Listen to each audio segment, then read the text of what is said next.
Hi, welcome to the ring and all of the sports. Tonight, I have two special guests from the Bell Time Club, Dante Luna and Bo Douglas. Guys, thank you so much for coming on. We're going to get right into it, okay? Absolutely. Dante, where'd you grow up? Rosendale, Massachusetts. Okay, how about you, Bo? Somerville, Mass. Okay. When did you first see pro wrestling? Oh, man. It would have to be Video Smith. Video Smith used to have free movie rentals on Wednesdays, for sports movie rentals on Wednesdays, and wrestling was a part of that category. So every Wednesday, I mean, you would see the wrestling movies. You would see the Royal Rumble and Survivor Series and WrestleManias on cassette, and it was just like I wanted those movies. My dad would rent his action movies, and I'd be like, I kind of want that one. And then the lady was just like, on Wednesday, those videos are free. So Nice. that's supposed my first introduction to really watching wrestling, because my mom wouldn't let me watch it on TV. So those cassettes, my dad would rent me at Video Smith on Nice. Wednesdays. Video Smith, yeah. Like it's funny because I remember the video stores that we had too. Palmer and Blockbuster did. One of the nights a week they were free too. Yeah. I used to. That's how I saw almost every pay-per-view, because they weren't paying $50 a pay-per-view. Right. But no, for me, I'd say my first wrestling experience. I was 7 years old. I had watched it obviously a little bit before, but I was 7 years old, and one of my buddies got tickets to the Garden. Yeah, for wrestling, and I was like, it wasn't like I was like a super fan when it first happened. Obviously, I was just watching it, and still watching all the cartoons and everything. Right. Maybe. And we just went, and so I went with him with his tickets, and I fell in love instantly. The live event. Nice. Yeah, back in 86, 87. I didn't see it live until I was like way older. Yeah. I must have been like 18. I was already 18 when I seen it live. Yeah, and The Undertaker came out that night, and I was just like, the thing is, at that point, I was bouncing around seat to seat. So I was getting closer and closer. By the time I got to the end of the night, Undertaker came out as a surprise. So by that point, I was already ringside, like closer to the floor. And so like it was amazing seeing it from the bleachers. Like you could feel the space. I don't remember. I think it was definitely a Raw. So I started off in the bleachers. I made my way down to the floor, and as the show went on, you know, it was pretty cool. Good old guy. But I was already grown up. I'd never seen it as a kid live. Right. The closest thing I got to seeing it live was the City Hall with Mike Tyson and Shawn Michaels and Stone Cold. Yeah, I remember that. We got close, but I couldn't even see. Right. So I felt it, but I didn't see nothing. Yeah, that place. I remember seeing pictures and stuff. That place Packed. packed. Were you there too? of course. Yeah. Nice. And then at the Galleria when they did Stone Cold and what was it over Cambridge Side Galleria, and they threw The Rock into the water right in front. That you're not allowed to go into anyways. It's the dirty harbor, but it's okay. Everyone was able to go in there that night. They packed Boston all the time. all the time. All right, now, were your friends or family into it too? You said your mom, obviously, like my mom, hated it, man. She hated that I watched. Well, my mom hated that it was on so late. You know? Right, you're right. But all the cooler stuff was on even later. Like ECW was on late night, so you really had to stay up for it. Yeah. Other family, I found out about family, or my great-grandfather. I found out about him being a wrestling fan way later in life, that he used to travel around Puerto Rico just to go see wrestling shows. But the only other person that was really into it, other than my cousin JD, was my big cousin Jesse. Yeah.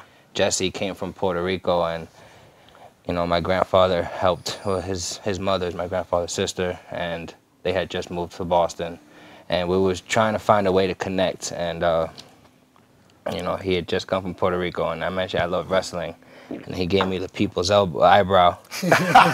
He's just like, wrestling, and so we connected. Right away, and so he's like a wrestling historian, so I don't even try to test him. Right. That's where you get your info. You gotta hit him up, Jesse. Yeah, Jesse. So Jesse was like the go-to person. He made wrestling. He made it okay for me to like wrestling, because he was a grown person that liked wrestling. I'm like, okay, yeah, I love wrestling. Nice. That whole that was stigma. yeah. Were you both friends? Oh, my friends. Some of my friends liked it. Some of them hated it, obviously. But when I was little, I found out, obviously, my grandmother liked wrestling. I guess her father was obsessed with wrestling, so my great-grandfather, which I had no clue about. I found out later in years, too, that I had an uncle that was a wrestler. Oh, wow. No, I'm not. Sorry. So it's actually a grandfather, which I wasn't involved with, different part of, like, separated family, whatever. Right. And he had wrestled way back, back in Walter's days, Kowalski's days as well, but I mean, doing more so like the East Coast, northern East Coast. Where else? So my father, he liked wrestling enough. He watched it at the Garden every week. He always talked about how he used to go to the Garden and his obsession with Haystacks Calhoun and Kowalski. And, I loved Haystacks too as a kid. Yeah, so it was really accepted, obviously, in the household.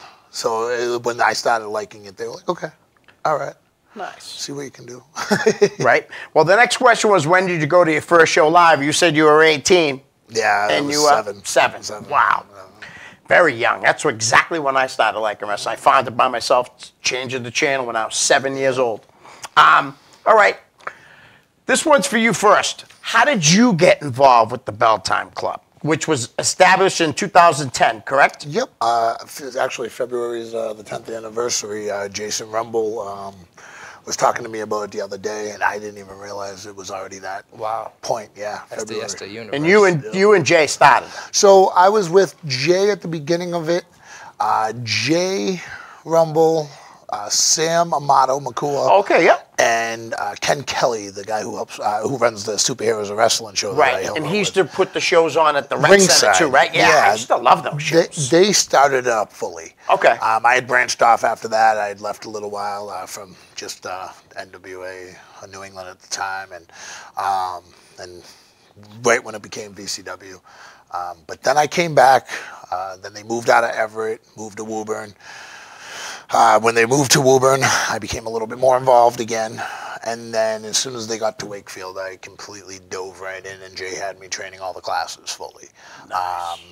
About a year or two after that, Jason was going to give up the school. They had a nice crop of guys who had actually invested a lot of time and effort. And me, I was already there for 2 or 3 years helping out. So I was like, I saw so much in these guys. So I was like, Jay, I'll just keep it going. I'll take it over. Go ahead and hopped on board, and then Pat Dillon came on board and was helping out for quite a while, still helping out with the guys, getting them some work as well. And I mean, obviously, leading us to our shows. And nice. Yeah. And how did you get involved? Pure instinct. I was filming a music video for hip hop artists in Boston, and we were editing. And we've been editing this project for a while. So he said, we was gonna take a break, but at this point we really want to get it done. And his brother did sound for NECW. He did the sound. It was Gene. So Gene Carlos, he is Grizzly's brother. I know his name is Anthony. I know him as Grizzly. So he was like, yo, Dante, I know you love wrestling. You gotta come check this out. It's an indie show. It's a smaller show. It's just not it's not WWE. I'm like, yo, I know what an indie show is. I'm like, I gotta go see this. Right. I gotta go check it out. I've never been to an indie show. I've always seen it with huge lights, big stage. I've never been to a house show. Like at that point, I've just went to a house show a couple years ago for the first time, and I love that interaction with the audience. But I walked into NECW. The first person I met was Bo Douglas. I saw a lot of people that I'm still friends with to this day. Right. Just breaking down the ring, building up the ring, loading in, setting things up, setting up chairs.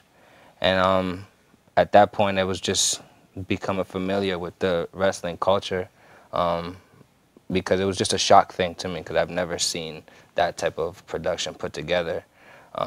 So naturally, I'm the natural story lover in me. I love telling stories. I love watching and being a part of stories and just productions, period. So I just had to take a step back and just absorb everything. And Bo Douglas, he was just the first person I met when I walked through the doors, and I kept seeing his face at everything else I was going to, and seeing his same team of people, you know, staff these events, or at least, you know, set up the ring, break it down. And then Bo was introducing me to everybody. Right. So I stayed good friends with Bo. And then, you know, I got the attention of El Mundo newspaper for an annual event they do at Fenway Park. Right. Through my documentary works, through like my Comic-Con stuff.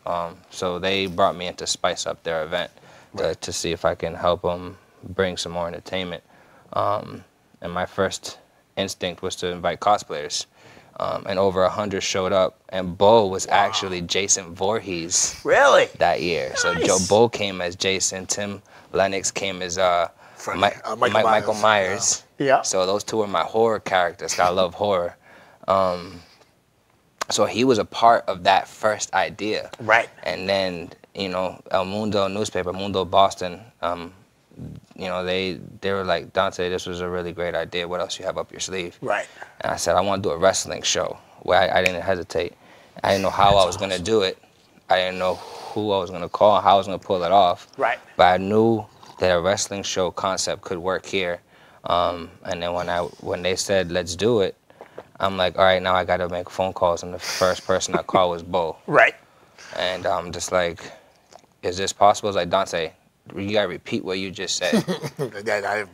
He was just like, Bo, I can get us Fenway Park. He's like, Dante, there hasn't been a wrestling show at Fenway Park since 1969. This is not going to happen. He's like, would you? I'm just like, dude, there's a lot of red tape, but, you know, we'll figure it out. But I'm pretty sure we can get a show inside Fenway Park. And, you know, we jumped through a lot of hoops, you know, if it wasn't for, I think, Julio at you know, he works for the Red Sox. He's also a wrestling fan. He's also a good friend of mine. He really pushed it forward and made sure wrestling was something that happened that at that event, that year, in that moment, and that's all we really cared about. Right. We really thought it was only going to happen once. So we planned and prepared for it like it was only going to happen once. And that was it. You know, and I decided to invest in Bo, you know, and invest in this Belltime Club concept because I loved what he represented. I appreciate and respect his work ethic. I have such reverence for what he does. That I don't think I was qualified to create a wrestling company yet. So it's just like the only thing I can do is enhance what he's been working on and make it a Dante Luna and Belltime Club thing. And that's what it was for the first couple of years. Right. Until I realized that I'm Belltime too. You know, so it's just like from like moving forward, the Melden show was the last time I think we really pushed Belltime Club and Dante Luna. Right. This next show is just Belltime Club. So it's just like I put, you know, a lot of my energy and invest a lot of my my time and my love into my love for wrestling and storytelling into wrestling, but into the Belltime Club. So nice. It's just pure instinct, you know. It was Bo doing what he has been doing for the last, you know, couple of decades. Well, you know, meeting people and, you know, building relationships because, you know, I needed a stamp of approval to do a wrestling show, and Bo is a stamp. Right. Nice. Now, you were just talking about the show in February, right? February vacation. Place was packed. And leads me to this question. You had a Mighty Morphin Power Ranger, Austin St. John there. And you don't have to tell your secrets, but was it hard to get him to come to the show? Oh, we just called Hollywood. We just called the pipeline. Austin St. John is a good relationship. He's a good friend of mine. I met him just doing my Comic-Con work, just working on, you know, crazy ideas. And I've always worked on pop culture interviews. Even when I was 19, it was easier for me when I was younger because, less people were doing interviews. Right. So it was easier to get in touch with somebody who heard the idea that I was working on a TV concept. So I had a television show in Boston, closed on local access in Boston, the Boston Neighborhood Network. Oh, wow. I did not know that. Yeah, so I won an award when I was 22, a Producer of the Year award when I was there. But I knew that for me, I felt limited by weekly television. I love the idea of on-demand television, on-demand media, being able to have a conversation with you and find that file, find that footage or content immediately. So I started focusing more on YouTube. YouTube became a big focus. So my Comic-Con stuff was something that I do. Sometimes you can't tell what I make money on and what I do creatively, you know. So the Power Rangers was, I have to ask myself all the time, how did I get this all the time? It was just I love the Power Rangers. So I started off, I just wanted to interview him, Austin St. John. He was just getting back to the Comic-Con circuit, and that one video project took me on the road for like the next 2 years. Like, wow. You know, next thing I know, I'm in Lexington, Kentucky, filming with him. Next thing I'm in Ohio, and Houston, and Washington D.C., and Philly, and Los Angeles, and Queens, and I never asked him for anything. Right. So he literally, he follows me. He saw what we were working on, and we had a conversation, and I'm just like, don't play with me. Like, I would love to include you what we're working on, because you know, it'd mean a lot. Not only would it mean a lot to me, but I think it'd mean a lot to the culture and a lot to the business. And, you know, it was just, you know, I had a good talk with Mike McCarthy last year before Fenway. Before I was thinking of involving Richard Hatch in last year's Fenway show. It was the first time I was really investing in, or considering a serious pop culture person to be a part of the show. The first winner of Survivor, I was just happened to be a fan of Survivor, and Mike was just like, Dante, it's a great decision because it just gets more eyes on our business. Right. And that one conversation is what really made me pull the trigger and say, you know what, let me call Richard back up. And he was somebody else I met on the Comic-Con circuit who I've never asked for any favors, or never asked for anything. So it's just a matter of going back to old crossroads, other places I've been to in life, and just seeing where we're at. You know, but Austin St. John is a relationship that is, to this day, I have to pinch myself, because I ran home from school in first grade, you know, to watch the Rangers, and, you know, those will probably always be my most special interviews. Like my Power Ranger stuff. I've interviewed almost every original cast member, Rita, Zordon, you know, Goldar, Bulk and Skull, Alpha, you know. The Power Rangers have always been something special to me. So I have Rita Repulsa tattooed right here. That's Mighty Morphin for life. Nice. You know? And he was great, too, at the end with his little, you know, going at it back and forth with Benny. Yeah, that was pretty That cool. was really, really cool.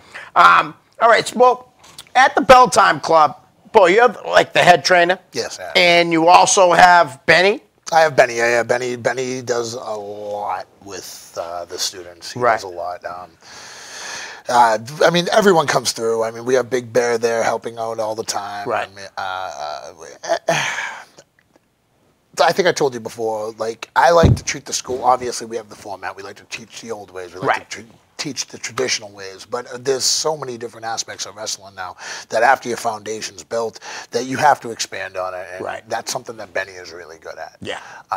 But I like having a lot of the older guys who are experienced, not even just the older guys. I mean, you got Dan Terry who comes down here and there. Right. He's been in, what, 5, 6 years? Yeah, 6 years now, I think 6 or 7 he's coming up on. I mean, he's doing some decent stuff for himself. I mean, he comes down and he'll help the class sometimes, like, just depending on the day of the week. Bam Shaw's come down and helped out. I mean, a lot of the guys, Danny Miles. I like to, anyone that I obviously know is safe and I enjoy their performance as well. I like to have their input as well. I mean, but we do stick to the original Kowalski ideals, the right way, the safe way, and that's something we always go back to.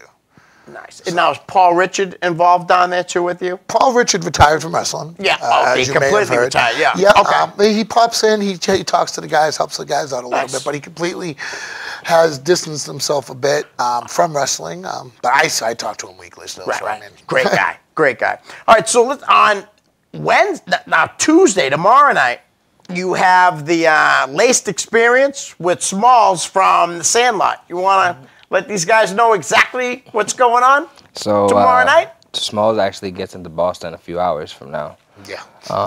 So I'm gonna pick him up in a little bit. So tomorrow at Laced, Boston. Laced is urban apparel boutique. It's a high-end urban apparel store, but there's more than that. They're Laced Boston are culture folks. I mean, they're important people in the scene. They help define Boston on a global scale. Nice. So there's going to be a meet and greet there from 4 to 6, and then after we're doing a screening of The Sandlot with Smalls at the Lena Park and on American Legion in Dorchester. And it's the first time we'll be working with that venue, that facility. I mean, they have great people there at the Lena Park. So it's the beginning of a work relationship with them, so we'll see how that goes. Nice. Now, you've interviewed him and some of the other guys before, right? From the Sandlot movie? 'Cause I love that movie, The Sandlot man. I feel amazing about because that's just my Dominican side, because I grew up playing baseball. Right. I love baseball so much, and so my baseball movies, where it's just like my love for movie, love for baseball, cross paths. Like my favorite movie was The Sandlot, and John Goodman's Babe Ruth. I love that movie so That is a much. good movie. Such I a can good watch that movie. movie any time of day. So The Sandlot was really special to me. So I think it was just one day me reaching out, like just making a list of the cast members, and it was just I play around my bucket list a lot. I add new stuff all the time because I'm Right. always knocking stuff off my Yeah. bucket list. So I was adding new stuff to my bucket list, and The Sandlot was one of those things. I just wanted to meet one of the cast members. I would have been satisfied with just meeting one. And then I heard back from Yeah. I saw Yeah some of my work, and he was just like, dude, this is awesome. And I'm just like, yeah, so what's up, man? Like, I would love to get started on something. And he's like, yo, in a couple weeks, it's going to be me, Squints, Timmy, Tommy. I'm like, oh, my God. And De Nunez, I'm just like, okay, so I'll meet you there. It was over in D.C. So I got to meet a big chunk of the team all at once. That's so I awesome. interviewed them as a cast and just left an impression on them, and just stayed in touch with them. I stayed in touch with Chauncey and Shane. Shane, that's who I talk to the most. But Marty's a good friend. Marty's one that brought me in. And then that interview got the attention of the director and creator of The Sandlot. And he was just like, Dante, the 25th anniversary is going to be on the field. You got to go check it out. I'm just like, what? It's like, so yeah, they're rebuilding the field. I would love to have you go document it, go check it out, and just if you can go, man, listen. And I had Boston Comic Con that weekend, and I never miss Boston Comic Con. Right. I love Boston Comic Con because that's another show that I have full access to, and I create content for. So it's just like I turned down a whole convention so that I can go to The Sandlot and work on something with a reunion with the cast minus Benny, because Benny wasn't doing any he wasn't doing any promo work for the 25th anniversary. I think he will eventually, but that's his it's just his decision. But most of the cast members there, the director wasn't there, but that's where I got to meet everybody else. So I met Smalls, Tommy. He's a really good dude. I mean, they all are. Right. They're all just a little bit older than me. So it was fun to be able to get to see them. They have great chemistry. And I knew I wanted to involve The Sandlot in one way or another because we have a baseball foundation in terms of the show with Bo. As far as putting our first show together at Fenway Park, I just thought the baseball concept, works for us. I'm trying to create a pop culture experience for a wrestling audience, and vice versa. Nice. I'm trying to show pop culture people some wrestling, so people who wouldn't normally come to a wrestling show will have the chance to see it for the first time. Because most of the people that have come to the shows that I've been a part of are seeing it for the first time. And those are my expectations every time I work on a show. Like, I expect everyone in there to be somebody new. Yeah. And then I'd be thrilled to have people come more than once. Right. But there's a lot of people in Boston, a lot of people who haven't seen wrestling yet. I just plan on exposing it to a lot of people. They will. Oh, yeah. Now, did you have a hand at all in, like, with the WWE night? Do you think that, like... At Fenway? Everything, is a domino effect. Yeah, nice. So a domino effect, Julio was the one who put together WWE night. Right. So Julio was somebody that has been pushing to have wrestling at Fenway Park. Our show was a great example. It helped open the conversation for more wrestling at Fenway Park. Right. So WWE night came after us doing shows at Fenway, so it made it easier for him to put it together. Right. And he made it work. So it's awesome. really, They did really well that night, it's too. really, man, Julio, I have to thank him.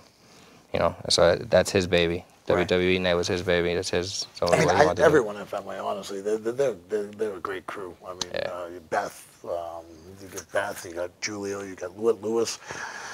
They've done a lot. They've come to shows Jay. too. Right. And Jay. Yeah, that was really cool, too, because it was Kofi. Yeah. That ended up, and now he's the world champ. So Yeah. I wonder who they're going to bring in this year. Maybe he'll be a world champ. Also, Wednesday, you guys got a show at the Malden Irish American Club at 177 West Street, Malden, Mass. Excuse me. Sorry. Show starts at 7. Are you doing a pre-show now? Why don't you tell us a little bit The about pre-show that? is the pop culture experience. Okay. So the pre-show is a chance to have more time and space and a setting for you to that's more controlled in terms of exploring and asking questions and not feeling like you're waiting on showtime. You know, there's a time designated to talk to wrestlers, to meet guests, to talk to artists, you know, buy some art, experience music, you know. So music is another element. Nice. Music is an element that there's no way I was ever able to miss it. It never went over my head. You know, I know music is a big part of wrestling. Right. You know, so in my head, in my brainstorm, it was a part of my initial brainstorm is music. Right. You know, I'm always brainstorming music, so that will always be a part of the experience. You know, so people can come and experience, you know, wrestling culture, but also a little bit of pop culture. Nice. And I call it storytelling culture because it all involves, you know, telling stories. And I think that goes back to, you know, the earliest form of humankind, like we told stories. So it's just contemporary society, you know, packaged. You know, it's just music, movies, television, comics, wrestling, and in Basically one everything space. you like. Yeah. Everything you like. Right. There's something With for everyone. an amazing concession stand. Oh, yeah. Now, you got a title shot that night, you and Jay, right? Yeah. Against Big Bear and Bugsy Stone. Big dudes. Oh, yeah, big boys. Big boys. Yeah, just- Big boys. You guys can win that match, Yeah, though. yeah, I expect you guys to be the tag champs at the they're, end. they're still both shorter than me. I don't care how big Right. they are. I mean, the bigger they are, the harder they fall. What other cliche can I be? You got Jay and them, David and Goliath. Right. Well, that's what I was going to say. In your tag team partner, you've been great friends for how long? 22 years. Wow. 22 So, years. We know each other inside and out. yeah, Big Bear and Bugsy, you might be in some big trouble. Listen, it's going to be That's tough. all me. That Listen, you didn't it's say tough. it. I Listen, said it. Careful. Right? Careful. but good luck. Good luck. It's going to be a great show. It'll be great. You got any other matches that you can announce? I know I don't have them written down, but We get the main event. It's actually three-way, right? no, it's a tag match. Oh, okay. And it's based off the results of the last event and the main event with Mike McCarthy and Slick Wagner Brown. They're actually going to be teaming up on this show against Demon Ortiz and Total Loco. Oh, wow. Yeah, Total Loco. That match is going to be incredible. Yeah, it's going to be a pretty hot match. Got some young upstarts, obviously. Got Shannon Thomas. Yeah. He's going to be working. He's killing it everywhere, huh? Yeah, Right now, yeah. he really is. Another guy he's facing is actually D.L. Hurst. Oh, okay. Another one. Another good guy. young I think up-and-comer. these two right now, they're going to have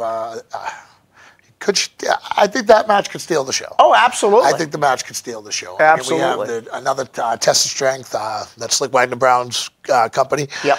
We have a title match for them on the show as well. You got Dan the Man versus Sully Banger. Okay. Versus Dan Terry again, who just really wants to win that Test of Strength championship. I mean, keeps on putting in for the matches, and I mean, you can't say no, right? I mean, Belmont yeah, versus women's Terry. championship match. Widow, yeah. She's awesome. She's Against amazing. Alicia. Belmont was Yep, one of the Alicia first. Edwards. Belmont and Alicia were two of the first women wrestlers I ever photographed on the indie scene. Oh, really? So that first couple nights of taking pictures. Those two were the ones I focused the most on. So it's fun for me to see that come full circle. Yeah. And to work with both of them. And both of them fantastic workers. We do have another women's match as well. It's I saw the Nakomatala versus Zana versus Luscious Latasha. Luscious Latasha. Yeah. So the first one you named, I think I might have seen her at the New England All-Star shoot. What was her name again? Nakoma. Nakomatala. Is she fairly new? Alicia Andrews. Oh, okay. She was wrestling as Alicia Andrews as she was beginning. Got a showcase. I believe she's training over the XWA Kingdom School now. Nice. Speaking of that, you guys, how happy were you to see a New England guy winning that Ring of Honor World title? The whole weekend was New England. Oh, yeah. Wasn't it awesome, Come though? on, man. It was beautiful. No doubt. Beautiful. Guys, let's just Matt jump in. Taven, yeah. I only got like 5, 6 fan questions. Let's get them out of the way. Good friend of mine of the show, Dan Bolia, wants to know, Bo, this is for you. Was using the last name Douglas inspired by the franchise Shane Douglas or something else? Or is that your shoot last name? How about none of the above? Okay. The only comparison I could ever say with Shane Douglas was when I started, I had the same hair as him. We had the exact same bowl cut, blonde locks down to our chin. Yeah, so maybe we could have been brothers. No. Yeah, I went with that name because it rolled off the tongue. Yeah. Bo Douglas. My real name is Bo. Right. My last name is a little bit more difficult for anyone to say on a regular basis, but it was always everyone always said, "Oh, Bo Douglas, Bo Douglas, whatever." So I just kind of stuck with it. Yep. I kind of stuck with it, and it worked, and it's still working. And Right. Yeah. And what was the hardest part of being trained by Killer Kowalski? Being trained by Killer Kowalski. I mean, there you go. That living up to the standards. Okay. I mean, he's a WWE legend. He's responsible, in my opinion, for everything that goes on in New England. Right. He's responsible for what wrestling is now. Oh, no doubt. It's kind of controversial to say, but you got Triple H running WWE or NXT and everything. I mean, you got Matt Bloom running the Performance Center. The amount of Kowalski guys that are currently like working for the WWE. Oh, yeah. Past and present. Yep. Just living up to that standard. Okay. Living up to that standard. That was the toughest part. Okay. And still is to this day. Right. Just before, you're next, Dante, but one last question from Dan. How does it feel to be a New England Pro Wrestling Hall of Famer? I mean, as opposed to no. It's actually awesome. Yeah. It's awesome. To be recognized by your peers, Right. and the whole community and the culture itself in New England. It feels good. Nice. I was there. It feels good. I know you were. It was awesome. Of course you were. Dante, what have been some of your favorite matches that you've seen? Indies, mainstream, anything. This is from Dan also, just so you know. Man, that's a good one. I have a few. I loved Triple H versus Cactus Jack. I think it was Falls Count. It was a hardcore match. Yeah. It was all over the place. Right? Cactus Jack was handcuffed. That was a good one. Bret Hart versus Stone Cold. Oh, right, Boston. That was good. That was a big great match. one for me. Indy.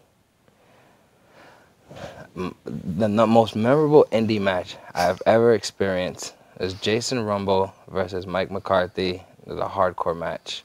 Must have been like 13 people in the crowd. But that's not how I remember it. Right. Like, I look at the pictures, I'm just like, yo, there was nobody there. But that match was imprinting. Right. It was such an amazing match. Like, it had me hooked. It had me go immediately up to both of them after. I'm like, dude, how you doing? I had to reintroduce myself, and I had already known them both. Right. Like, I wanted, like, I instantly became a fan of them each separately. You know, McCarthy with his heel, his bad guy persona, like, he represented a lot of, I guess, the feelings. Like, I guess I was feeling like I liked McCarthy, and then Rumble's energy was pretty good, but that match was pretty cool. That was like the match that really got me wanting to come back to more shows and see what else is happening that's not happening on TV or not happening on the mainstream, you know. And it's amazing to experience that, you know, because there's a lot of untold stories and a lot of underexposed stories too. Right. Both those guys are awesome workers. Yeah. Awesome. All right. Got a couple WWE questions from my good friend of the show, Nathan Fuller. Do you guys think Kofi's going to turn heel? A lot of people are saying someone from the New Day they think is going to turn. No, I don't think so. Okay. I hope not. I don't think anytime soon. That would be I think got a lot of story to tell. Right. But that's the thing. We're talking about a heel. What's a heel? Right. What's a heel? Well, nowadays the heels want to be What's a heel? What's a babyface? What is that? Well, it's hard to now. It's like it's gone in a way. Exactly. But is it? No, not really. But the heels want to be. It seems want to be faces. Hey, everyone's a good guy. By saying, you know, like the heel's supposed to say and like you guys know, stuff that doesn't make the fans cheer. Nowadays, it seems a lot of fans are saying, and the fans are loving it and stuff. That I don't know if it's actually they're looking for it or not. I think some guys might be. You know what I mean? I think sometimes you can take certain ideas and certain concepts into the wrong audience and crowd, and that changes things and it varies. Right. You know, from show to show. You know, so it's just like, you know, that's why I feel like it's transforming as well. You know, the audience is going to react to how they want to react. So it's just like whatever you bring that night is however it's going to turn out. So, and then that should average out into who you are to the audience. Right. You know? Okay. Who do you guys think is the best wrestler ever to come out of New England? That's a tough question, man, because there's so many. So you got to find best. That's loaded. It is. Global Impact, John Cena. Yeah. You can go to India. You can go to Japan. You can go to Africa. You can go to Antarctica. And I guarantee you know a penguin that knows. Yeah, probably. Or who knows who John Cena is. So Global Impact, John Cena. Triple H is hard to ignore. I mean, then you would have to say Walter Kowalski. Right. But Triple H is the future in terms of NXT. And if NXT is the future, I mean, almost everybody who has a belt right now came from NXT. So it's just like that's the future. Those are all seeds from Triple H's garden. So it's like Triple H has had as an impact that's hard to measure. Yeah, and is it on the like the question? The best wrestler? That's a good question. You got. I mean, on the national level, on the WWE level, on the worldwide level. Like, I mean, there's so many different elements that go into that. There's so many people from New England right now that are some of the best. And they're there. They're at WWE right now. They've done Japan. I mean, you got Warbeard Hansen. Exactly. I mean, you got Dijak. You got Tommaso Ciampa. I mean, the list goes on. I mean, Fandango's even out of New England. I mean, so if you talk about Kofi, I mean, Winchester, 20 minutes from my house. You know what I mean? So it's like, when you talk about the best, do we mean in that aspect? Do we mean technically sound? Because then, I mean, you get people like R.J. Brewer, who never, I mean, John Walters, who never really went that direction, but he's one of the, I mean, in my opinion, he is one of the best technically sound wrestlers in the world. Right. I agree. But then you got people who also didn't make it to TV, who people don't know about, unfortunately. I mean, you got Mike Hollow. Mike Hollow did a lot of good things. You got Tim McNeely from Kowalski's. Guys who just didn't make it to that level. I mean, you got Matt Bloom. We talked about him. They just didn't get that next level of exposure. I mean, Slick Wagner Brown. I mean, I'm obviously going to mention him. That's my brother. Just getting to a certain peak, even still going the way he's going. Eddie Edwards, I mean, one of the best in the world, another one. Well, you just said, too, like how some of them that did, gorgeous Chris Duffy. Oh, my goodness. Unbelievable. Amazing. Brittany Brown. Brian Walsh, even. Tony Roy. I mean, I want to go back to the older Walter guys. I mean, there's a lot of people. I mean, Demon Ortiz, even, he had that beautiful moment at WrestleMania. Like, listening to you guys talk, like, it really reminds me that I'm more of a Bell-Time student than anything. You know, because, you know, Bo's been, you know, Bo uses that phrase, Bo knows, and it's true. Like, I've learned a lot from Bo. Try to. So I'm, you know, still learning a lot, you know. You just mentioned 50 names I don't know nothing about, you know, but I think it's also a big part of my responsibility, you know, in terms of what I do with my life, in terms of making films and working on documentaries and trying to package culture and preserve culture. So hearing these names forces me to do homework. Like, I heard Walter Kowalski's name a bunch of times growing up. I didn't Google it until I met Bo. I didn't have to. I had to figure out who this guy was and learn more about him, you know. And then I realized how much impact he's had on, like, and how that's rippled out. You know. So and I mean, it's all gone down. Even like right now, like that Brian Fury School. It all started like with Walter, right? With Walter School into the Chaotic School, and your school. I mean, Chaotic was its own entity at one point. And, Walter still had his school in Malden. And then, of course, as Kowalski's was closing, Chaotic gave him, I should say, actually, Mike Hollow and Jamie. They gave him that door to come over, and they let the school continue on. And that was a great tool, and that was awesome that they did that for Walter, because it's always about giving back in wrestling. And then to see Walter having the impact on newer people and a whole different crowd of people, that was also good too, and newer students to come through. And then, of course, after he passed, his name is still alive. And his name will always be alive. It's synonymous with pro wrestling. But at least over at Fury School, they do have that attached. And that's huge. It's huge. And a lot of guys there did have the ability and the opportunity to work with Walter. And then there's a lot of guys who didn't, but they were able to learn from the guys who did. So if you talk New England wrestling, if you talk wrestling period, but if you talk New England wrestling, Walter he's the dad. He's the father. At the top. He is. He's at the top. That's our dad. No doubt. But I mean, like you said, you're teaching, you know, from like Walter's way. Slick, I'm sure, is doing the same thing. I mean, there's just so many great places to train in New England. Demon is over. And him and, what is it, Stiff Mike? Wrestling Revival? War. The Wrestling Academy school. Revival. I know Mike Hollow's doing classes there as well now. So. The last two people to headline Fenway was Walter and Bruno. Wow. So it was 1969. Everything crazy, everything comes full circle. It's crazy. It is one crazy. of his students would come back and crack open the door again. That's crazy. Wow. I got one last question. Growing up, who were some of your favorite wrestlers? Now, Bret the Hitman Hart. I was gonna say you love the Hitman. Bret the Hitman Hart, and I think there's a large gap between who I like number 1 and number 10. So I don't have nobody in slots from 2 to 9. Bret the Hitman Hart is my favorite wrestler of all time. Nice. And then behind him would probably be CM Punk. And Seth Rollins. That's his new age.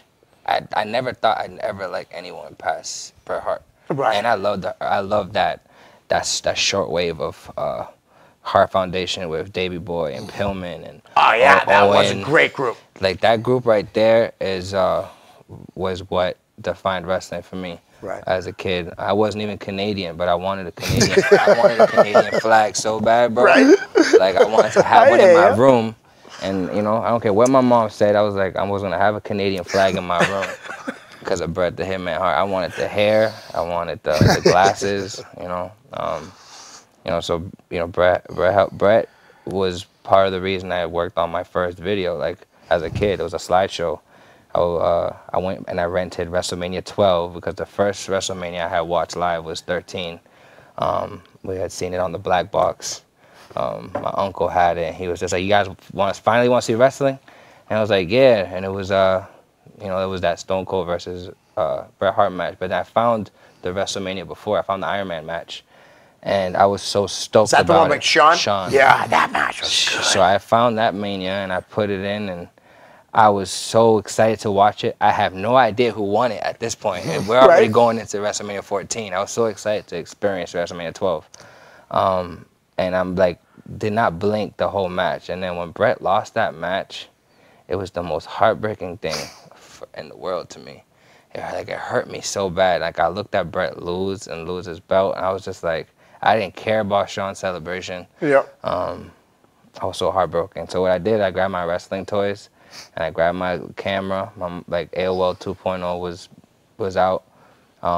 There was a PC, and it had a little software that came with a CD. A little camera that came with a CD, like a slideshow software. So I took pictures of the match. We had strings, and I just changed the match ending, and I had Bret Hart win at the end. Right. And then when I think about it, I'm like, yo, that was editing. I was making a video, and I was taking the story in my own hands, and I was retelling the story with Bret winning. So it was like I was really a diehard Bret Hart fan. So meeting him in person, it was kind of tough for me because I can compose myself around most people. Bret Hart, I was a little kid all over again. Oh yeah. Same thing happened to me with Jimmy Snuka. He was at a show in Nashua, and I'm with my son, who at the time was like 14. He's like, "Dad, he's right there. Go over there." I'm like, "What do you mean, no, Dad? We came here to see him." You're like, "No, he's crazy. He's gonna hit me." I can't go over there, And then Snuka standing around the tip. "Come on, brother. Come on." Finally, I went over there, but I was shaking, man, because he was my idol. Yeah. So I know exactly what you're saying. How about you, Bo? Same question. Some of your favorites as a little kid. I mean, I think that's why me and Dante get along, because Bret was one of my favorites. Yeah. Actually, he was my favorite until, as time went on. I still love Bret. I think Bret's amazing. Underrated? No, that's gone out the window. That's long gone. He did his job, and he did it well. But there was so many other people. I mean, you had British Bulldog at that point in time, and even prior to the Hart Foundation, I was a really big fan. Everyone thinks back to the Hogan era, and I mean, I was a Macho Man fan over Hogan then, and surprisingly, I like Macho Man. I think he was just a little too cheesy for a city boy to actually like. You know what I mean? Yep. I did like Hogan. I mean, and I look back on it now, and I'm like, okay, he was one of the greatest, even though he put so many eyes on wrestling. He did. He really did. And exactly, as a city boy. Not really. Right. He was just a little too much, a little too cartoony at that point. Yeah, the only time I ever rooted for Hogan is when my kids were little. Of course. And I had to. And I did just because secretly inside, I wanted him to lose. Of course. And then I wish I would have Ultimate Warrior. Hogan earlier. Back then, because it was a different element. I was introduced to Hogan as Hollywood Hogan. Yeah. Oh, okay. Yeah, right. TV. Like after watching the tapes, I would be like, "What's next?" I see Nitro and I see Hollywood Hogan. I'm just like, "That's Hogan right now," and I'm just like, "That's the Hogan I know." Yeah, I had to go back and see him in red and yellow. Yeah, he brought it to the mainstream. I absolutely. give it to Hogan for that, and that's the reason I would say for that. But there was people there even back then. I mean, Ricky Steamboat. You had Tito Santana, Rick Martel. Yeah. They were all really, really good, and you just didn't get to see it because they weren't that. Right. And that's fine. Right. But then when I started liking, Work Rate, when I started watching wrestling for different aspects and not just for being the super entertained, just watching, your whole perception changes, obviously. Right. Who your favorites are become someone completely different. Oh, absolutely. But you can still keep Bret in there. I mean, his Work Rate was fine. But yeah, no. Pillman was amazing. Sure was. He was captain. I liked Stunning Steve even before he was. I mean, if you say WCW, I have to click in. Obviously, Ric Flair. Yeah. Arn Anderson. Barry Windham. Oh, There's just so many back then, right? So exactly. many people, and it's to say favorite. I just loved wrestling. Right, me too. I just Me I too. love loved Die wrestling. Hard. There was, I mean, Every match I probably would could always name have a 3 favorite, guys yeah. that like I've loved. You know what I mean? But Yeah, yeah. I loved everybody else too. You know, mean- like you said, Macho Man. I love Jerry Lawler, and I didn't get to see him as a kid. I only saw him in magazines, and I loved him. And that's the thing. I'm talking about a lot of these good guys and Right. people that everyone loved. And then you had Adam Bomb come out on TV. Not the best in the world, but amazing to watch as a kid and to see him with that tan. I really believed he was from 3 Mile Island. And those goggles. No, and he was so intense, and everything he did was intense. So, you know, and that's when I started liking bad guys a little bit more too. And I'm like, okay, I like this. And it's just everything. If all the pieces are together and it is something that just catches your eye. Right. I'll be honest, I consider that my favorite. Yeah. Anyone. Well, it's funny how, Dante, how you brought up, you saw Hollywood Hogan. I just actually watched an interview on YouTube the other day with Kevin Sullivan, and he said the night before that Nitro, when he wouldn't let Hogan leave his house because he was afraid someone was going to change his mind because Hogan didn't want to turn. Huh? It was all Kevin Sullivan. Wow. Smart man. Yeah, Oh, he's there's like another. Talk about another greats in New Boston England. guy. I mean, Yeah, absolutely. Kevin I Sullivan. didn't He's know got to that. be one of the first ones, but you know, I don't. Yep. Well, one of them. one of them. Yeah, Yeah, that's he what I'm was saying, up one of there. them. Yeah, he was up there. Guys, we got about 6 minutes. Want to play the name game? Oh, I'm down. All right. Me. Alec Price. I like that kid, man. He's here next week. Stupid talented. What's that? Super talented? Stupid talented. All right. I was going to agree with both parts of that. No, I love Alec. Super and stupid talented. I love that kid. He's again. We young. mentioned him before. He's just young, and Yeah. that's it. And honestly, with more size, more experience, the sky's the limit. I was just going to say, honestly, Sky's the limit for him. I feel the same way. I really do. I feel the same way. How about Benny Jukes? Another brother of mine. Genius. Underrated, man. Honestly, I hear people talk about, you know, how great guys are around here. He's as good as anyone. And that's, Fact. seriously, he really is. 100%. Yep. 100%. How about Slick Wagner Brown? Again, that's I know he's unfair. your brother, so. That's unfair. Well respected. Nice. That was obvious to me by him. That Right. he was respected, you know, from locker room to locker room. So that was my first and only impression of him. Nice. Let's go, Rich Palladino. Amazing. Best ring announcer ever. Should have been gone a long time ago. Yeah. Should have been signed to one of the big 2 back then. And even with ECW, Yeah, because he was doing the New England he shows. really gave a really strong voice to New England wrestling. Obviously, there's many more now, but Right. he did it. Nice. Yeah, he is killing it. And seeing we brought up Rich, but last time I saw you was at the Chaotic Countdown, and you had said you had never been to a Chaotic show. Yeah, it was my first time. What did you take from that event? It was a great experience. It was a great production from beginning to end. I had all kinds of notes. Man, I loved the music. Right. The music made you feel like you was there. I loved the setup. It was a great experience. I mean, and every match felt like a main event match for the most part. Right. I loved the energy, man. I have never been to a Chaotic show, but I've heard that name from the moment I stepped foot into a wrestling, indie show. Right. The first time I ever walked into an indie show, I heard the name Chaotic Wrestling, Chaotic. So I just had it in my head, and I knew I had to do homework once I heard it at every show. Right. So it's just like I couldn't ignore it. Then I realized how big of a piece to the puzzle they are to the area in terms of defining the local culture. Right. So I knew that if I go, I gotta go with love. I gotta go with respect. Like I had to go as a fan too. Like I went there to see good stories and good matches, and I had a good time. It was a great show. Yeah. You were there for the very first match, too? I was there from the beginning to the end. Okay. Because I want to bring up this guy right now, Christian Casanova. I love Christian. Incredible Christian, talent. And the thing is, last time I seen him, he was still Michael Jackson. Yep. So I haven't seen him develop into what he became now until now. Right. And he's captivating. Yeah. That guy is captivating. The new chaotic champ too. You know, so I know I'm gonna end up dropping a bag of money on his lap at some point. Right. And getting him involved. And I gotta get him a bag, you know what I mean? Because he's a good dude and he's Yeah. great at what he does, you know. He's finally, in my I mean, he opinion, knows him way better. Right. he's finally getting, I think, the notoriety he deserves. Yes. You know, and just I think it's just a matter of timing. Right. I think when he first broke in and started, there was a plethora of highly talented individuals coming Right. out of Chaotic. Yep. So where he wasn't traveling as much, maybe he was overshadowed a bit. Yeah. But I think now everyone's seeing what a lot of people already saw. Right. I used him on all those old school shows I used to have, the Belltime Club show, the VCW shows at Belltime Club. Right. And he was on 2 out of 3 of the Fenways that we've done, and I don't expect to see him around here much longer. Let's just say that. I feel the same way about Anthony Green. Green. You know what I mean? He's Oh, my God. not going to be around here much longer. Yeah, What he's about not. his Christian's manager, tag team partner, Triplicious?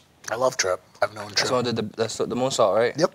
Yeah, so I hit him up the moment I saw him do a moonsault. Yeah. Because I saw him get to the top rope. I'm like, bro, he ain't gonna do it. Right. And he did a moonsault from the top rope outside. I'm like, oh my God. Like, it was so cool. Another underrated guy. Though. Super underrated. One you of the know? most athletically underrated people I know. Absolutely. Trip, yeah, I've known Trip for years. He's also been part of one of the Fenway experiences. And I hit him up that same night. I mean, I was Nice. just like, yo, who's the dude that did the backflip off the top rope? I just want to say what up. I didn't get a chance to meet him. I wanted think to what meet him. Trip is, he finally found himself. Right. Right. And I think that's why now he's so comfortable. Yep. That he found himself. Right. And I think because he found himself and he is comfortable, that others are finally finding him as well. Right. Nice. Why don't you plug your 2 things coming up this week one more time before we get off the air? I'm going to be at Lace Boston tomorrow, 4 to 6. We'll be at the Lena Park from 7 to 10. And Wednesday, we'll be at the Belltime Club. You called it Malden Irish American, but when we're there, we call it the Belltime Club. Tonight. Nah, Nice. it's all good. We take over the venue. We're going to call it the Belltime Club. And other than that, you can find us on YouTube. Just YouTube Belltime Club. Nice. I got to ask you real quick. You got a kid over there training, Gabriel Danger? Gabriel. How's he doing? Amazing. His father's a really nice guy. Great guy. Nice. Great guy. Guys, listen, we'll have you on again. Thank Bo, you. thank you. Dante. Yo, thank you. Man, thanks, guys. Guys, we're out. Peace.